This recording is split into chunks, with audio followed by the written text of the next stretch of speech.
होगी अंजना और पवन के किस्से की। मौका उस समय से होगा कि जब वो पवन भूप उस अंजना को दुहाग दे देते हैं।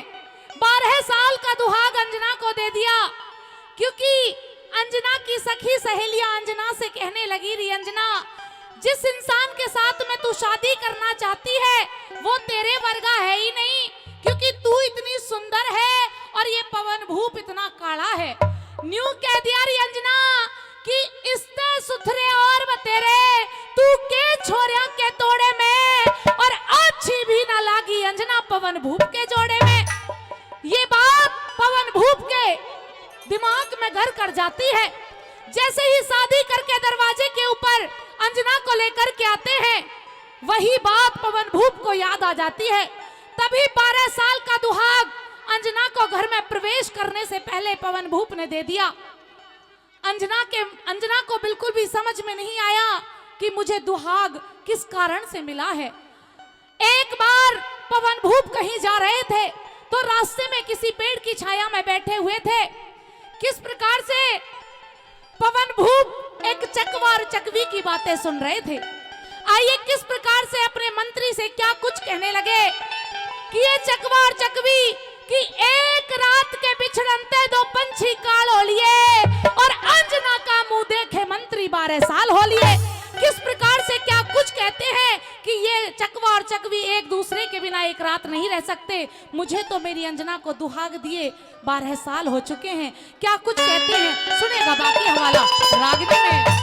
हेर आधी रात परिंदे बोले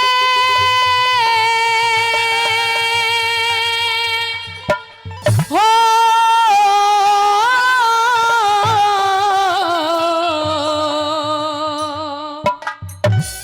हेर आधी रात परिंदे बोले वो चकवी जंग झोवे थी।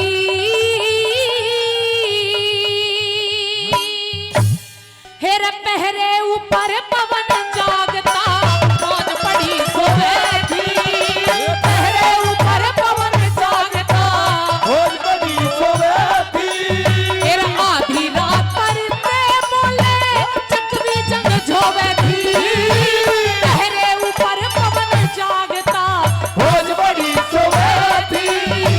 पहरे ऊपर पवन जागता मौज पड़ी सोवे थी।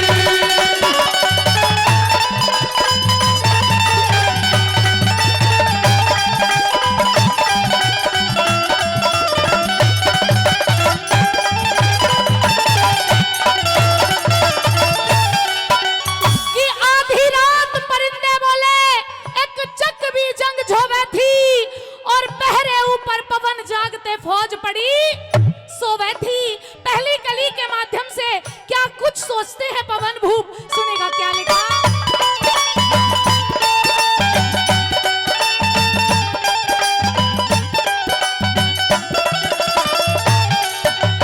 हेरा चकवी कहन लगी चकवे से, चकवी कहन लगी चकवे से प्रेम जाल में फंस के ओम नाम ने भूल गए सब भरवा से मैं धस के। ओम नाम ने भूल गए सब भरवा से न फंसे के।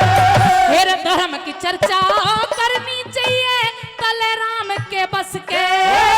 कुछ कहो बात तिरिया की जात जो रात कटे हंस हंस के।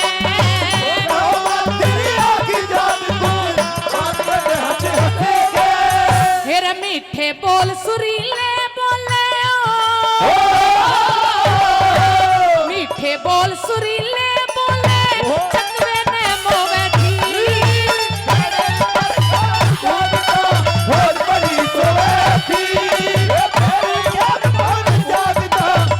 पड़ी सोवे थी।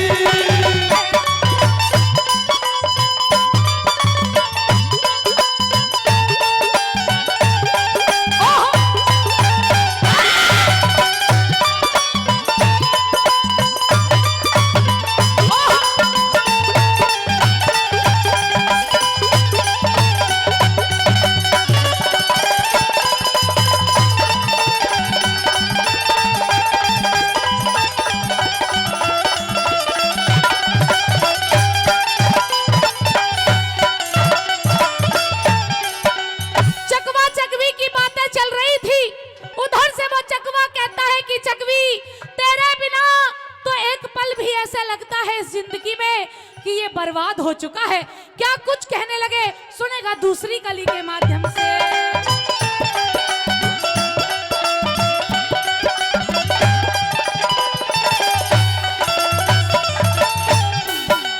मैं सही सांझ का कह रहा सू, मैं सही सांझ का कह रहा सू, आली रात शिखर में चकवी आंख लागती कोरिया बैरन तेरे फिक्रे में।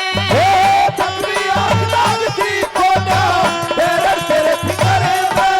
फिर 2 दिन का जीना दुनिया में गर्दिश के चक्कर में, राजकुमार पवन का न्याय तेरे आगे करूं जी करे मैं। राजकुमार पवन का आगे करूं जी करे मैं। इसकी अंजना रानी पड़ी कैद में, इसकी अंजना रानी पड़ी कैद में, दुख अपने रोवे थी। फौज बड़ी सोवे थी, मेरे ऊपर पवन फौज बड़ी सोवे थी।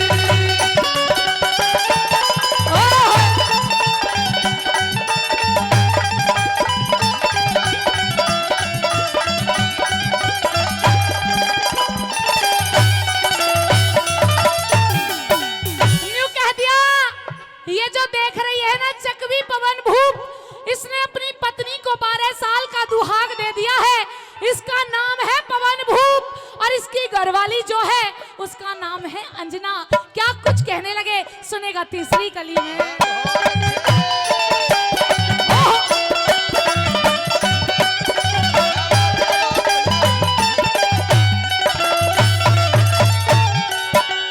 तेरा बात कहने का मौका कोना, बात कहने का मौका कोना, चकवा फिर न्यू बोलिया। पाप जगत में फैल गए, धरती का पर्दा डोलिया। जगत में फैल गए, धरती का पर्दा डोला। उस पवन भूप बैरी पे पड़ियो आज गजब का गोला। आंख मसलती चकवी रहेगी ना भेद बात का खोलिया।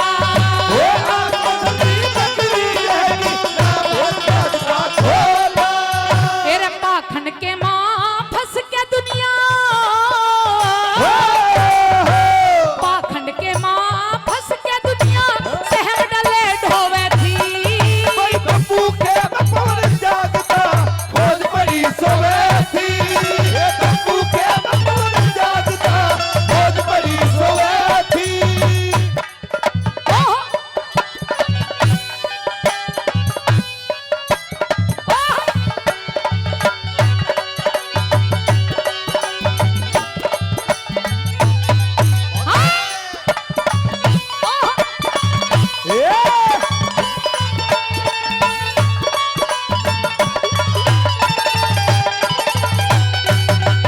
आइए अंतिम कली के माध्यम से किस प्रकार से वो चकवा और चकवी आपस में बातें करते हैं, उन बातों को पवन भूप आराम से सुन रहे थे। सुनेगा अंतिम कली के माध्यम से क्या लिख दिया वाला।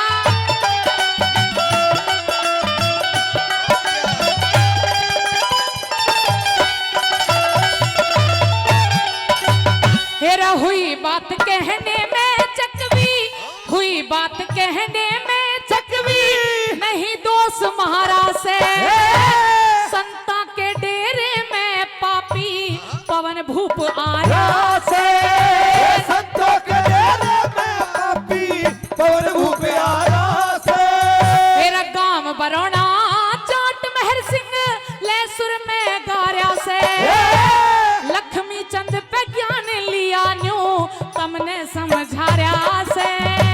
लक्ष्मी ज्ञान लिया नु तुमने समझाया से। पतिव्रता सेवा करने लाग गया, पतिव्रता सेवा करने लाग गई, गंगा में वो बैठी पहरे ऊपर पवन जागता। फौज बड़ी सोवे थी, तेरे ऊपर पवन जागता फौज बड़ी सोवे थी। फिर आधी रात परिंदे बोले, आधी रात परिंदे बोले, एक